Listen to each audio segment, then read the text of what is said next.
I don't recall the year, but the Professor Anthony, that Durham and Madeline Anthony moved to Delonga from Alabama, and he was on the college faculty over there, and of course Madeline, she wanted to find out what was happening around Delonga. You could tell she was kind of like a historian or something.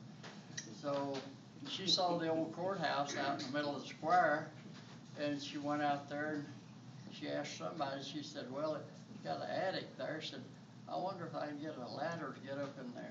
And they got her a ladder. I think they never got her to come down because she found too many things up there to read. She found an old Atlanta paper. It was not the Journal or Constitution, but I've forgotten the name of it. But she found this article in there where Benjamin Parks, my great-grandfather, he was out deer hunting. He was not a gold miner.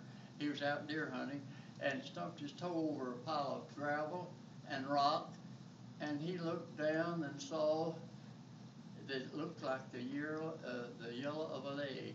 His byword was "Jiminy goodness." He says, "Jiminy goodness." He says, "I have struck gold." So he was not on his land. He was on a preacher Obar's land, and he went back to. He thought, well, he told some of who was with him. He said, "I've got to go get me a lease on this, and we'll work this. And this is pure gold here." Well, when I went and told him, he said, "Well, you've lost your mind. You didn't find no gold on my property." And he said, "Well, would you give me a lease?" He said, "For any time you want." He said, "Give me a 40-year lease." He did. He gave him a lease. So, but later on, Obar found out that it was real gold. So he and his wife, he took his wife with him, and they went to see Benjamin Parks, and said, "We want the lease back." And he said, "You can't have it back." He said, this is my lease for 40 years.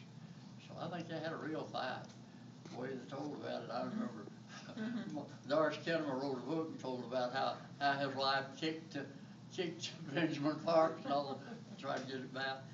But anyway, that's what happened on that. But I think later on, he sold that property to John C. Calhoun.